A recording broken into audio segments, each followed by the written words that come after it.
Welcome back to the news today. This is the daily debate. As the power and the cruelty of ISIS grows throughout Iraq and Syria, the threat towards Western countries is also rising. British Prime Minister David Cameron said that the poisonous extremism on the march in Iraq and Syria affects us all, and we have no choice but to rise to the challenge. Today on the Daily Debate, we will try to understand how great is this danger to Western countries. And joining me in the studio is Professor Uzi Rabi, Director of the Moshe Dayan Center for Middle East Studies. Good evening. Good evening. Thank you very much for coming, of course, in Tel Aviv University. And Dr. Dan Schueftan, Head of the National Security Studies Center at Haifa University. Good evening. Thank you very much for coming. But before we will start discussing this, let's see what our viewers had to say about should the Western countries be worried. Ayman.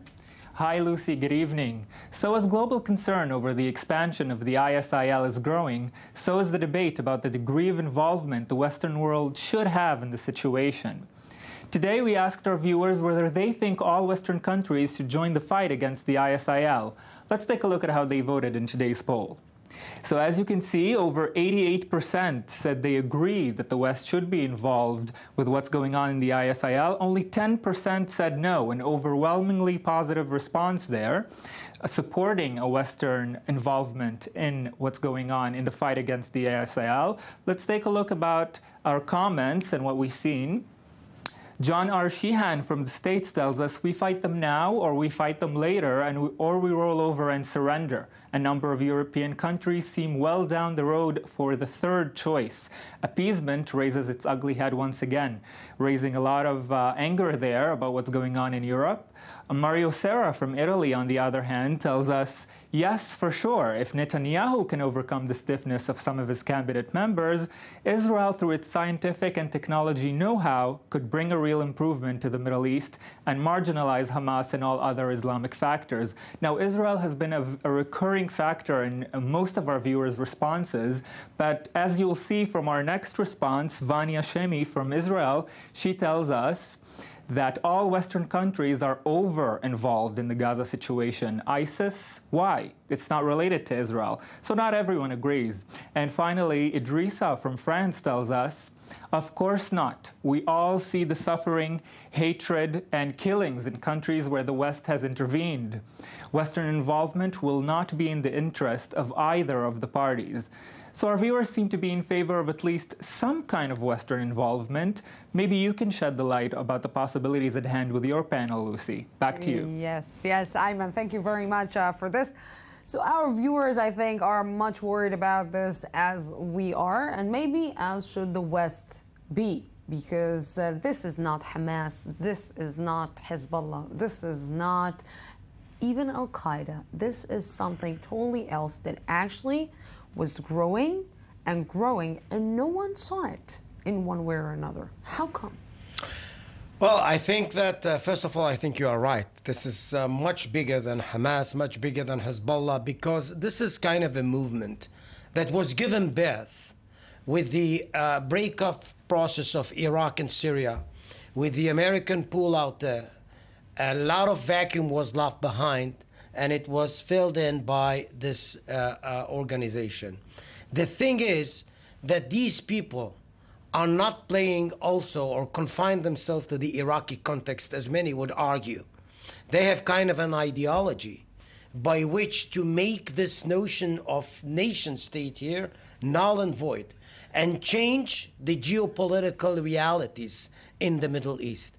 The problem with these organizations or movement, and when it comes to ISIS, it is very, very clear, they are haunting the other, and the others are almost everybody.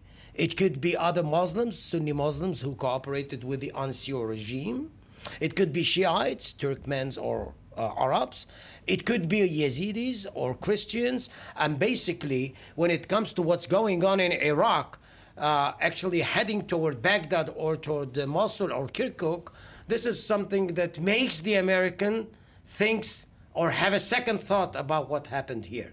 And the Americans, for the first time, understood two things. First of all, you don't talk about reunion of Iraq. This is a pie in the sky. There is no more Iraq. This is one thing.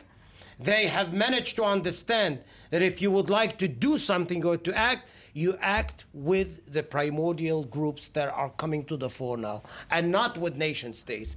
And the second thing, some of the allies, the Kurds, who are supposed to be the victorious, the ultimate victorious when it comes to the Arab Spring, they should be supported. They should be provided with heavy weapons, because Peshmerga, the Jewish, Kurdish military, they definitely should be helped out and supported, because they have to hold the line of Kirkuk and maybe even just hit back when it comes to the Mosul Dam and some other assets that were taken captive by ISIS.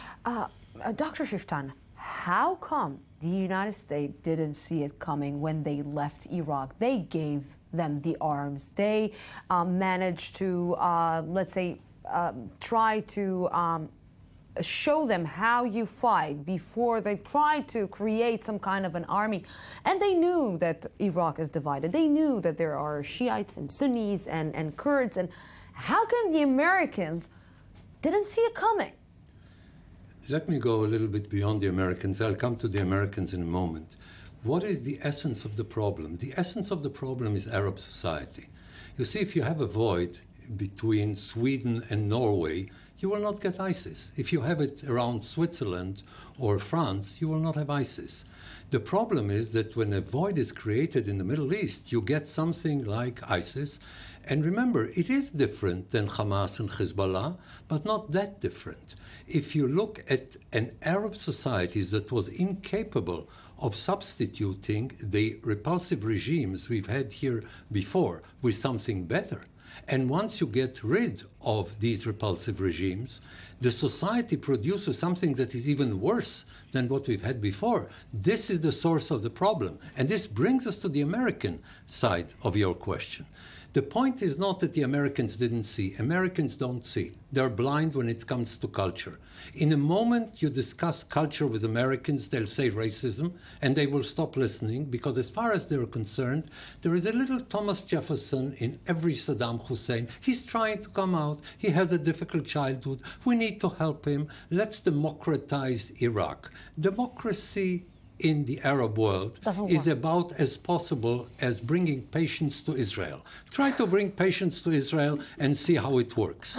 So the idea, you come to a place, you give them what they want, and what they want is, of course, what the Americans want, right? Because everybody just wants prosperity and picket fence around the house in suburbia, and they don't realize that for many people, when you say a better life, it means killing your neighbor more effectively. It's a different reality altogether. And then they build an army that cannot do anything. I mean, the Iraqi army. And by the way, look at the armies they have built for the Klan in the Gaza Strip when they faced Hamas. It collapsed. It collapsed because there's nothing behind it. It looks good to American eyes. And then, by the way, the same generals come to Israel and say, we will make a plan to secure Israel in the West Bank. The same guys who were so unbelievably successful in Iraq and in the Gaza Strip now want to come to Israel and to tell us how to do it, because they have a lot of generals that can do it. So the issue is here fundamental. Are you willing to deal finally with the Middle East in cultural terms? Because practically everything is cultural. And if you don't understand it, and the Americans make so many mistakes, if somebody would have commissioned me to write a book, What Not to Do in the Middle East, Barack Obama would sue me for plagiarism, because they're not willing to understand that culture is almost everything. You know, it is amazing, and we're always saying that even sometimes Israel don't understand that concerning the Palestinians. Even Israel don't understand that the Palestinians. Nice guys in Israel don't understand. There are some Israelis who understand. Don't understand that on the other side of the border, there are some people who are thinking in a different way. They have totally different morals. They have totally different codes. They have totally different religion, totally different history that is so different than yours that you cannot try and impose something that you are used to it on these people. the West is always trying to talk democracy to the Arab world. Can you talk democracy to these kinds of organizations? It's not only democracy, it's Western standards, and I fully agree with Dan saying that culture matters. What happens here in the Middle East is that many primordial identities, pre-state constructions, are coming to the fore. And what we have now is a totally different geopolitical map. And this is why we urge Israel to reread the Middle Eastern map, to know who is who. Professor Rabi, they are fighting themselves. They're not even fighting someone who doesn't believe in the same religion. They are fighting themselves. These are things coming from times immemorial. Sunnis versus Shiites, Arabs versus Persians. This is not a new thing. This Arab Spring actually has triggered some of the main conflicts of the Middle East. Basically, what you can do and say now is that the Palestinian-Israeli conflict is not only not the only one, it's not the most important conflict, as many would argue, actually, by trying to analyze the Middle East. And basically, we have a shift here. And I fully agree that what we should do, first of all, is to understand what's going on here. You can ask the Kurds, the Yazidis, the Alawites, and others. And on top of those minorities, each one of them is vying for autonomy. You have this huge sectarian war. And if somebody thinks that this is a passing phenomenon, as many said, actually, 10 years ago when it started. Well, here are the news. Here's the news. I mean, the news are that this is something that is going to go on. It is just the beginning of a huge sectarian war. And basically, you see, I mean, the byproduct of this war is the breakup of states or nation states that were created by the West. You know, I think that it was the British who created Iraq in 1921.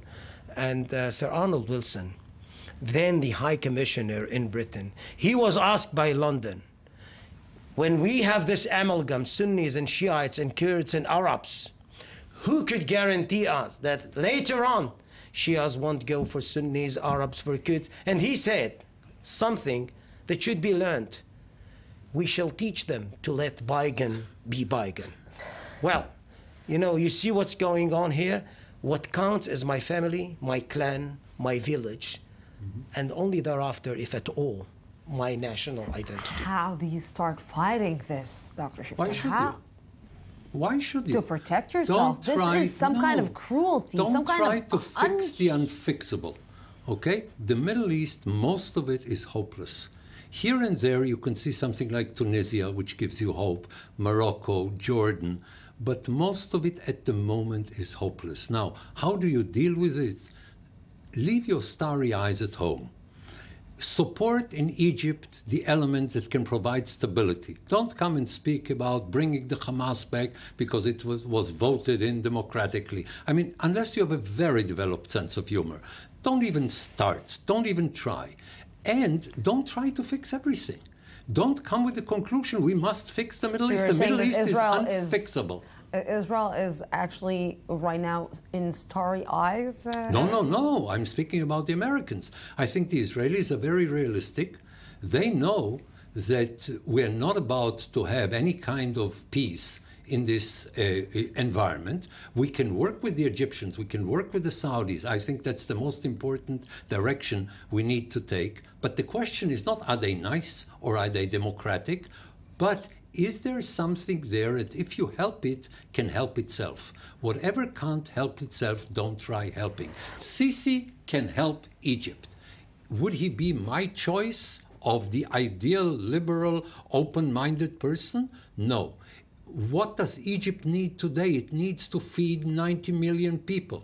So if you want to sit in Washington and have illusions about a new Middle East, you remember Shimon Peres? I mean, now he's no longer president, so perhaps let's be lenient on him. You remember the new Middle East? I mean, this was one of the most ridiculous things anybody ever said. We've had in Israel two megalomaniacs, a small megalomaniac, Sharon in '82, trying to have a new order in Lebanon, and then the huge megalomaniac who tried to have a new Middle East and reorganize the Middle East. Deal only with what threatens you and deal with the most effective way. I would add to that, really. Don't be that pretentious. First, And if you would like to act here, act with the already existing divisions.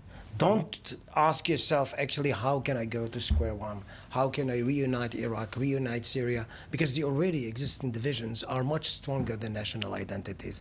And if we try to understand that, and if we have that in mind, that would be easier, a lot easier for us to deal with that Middle East.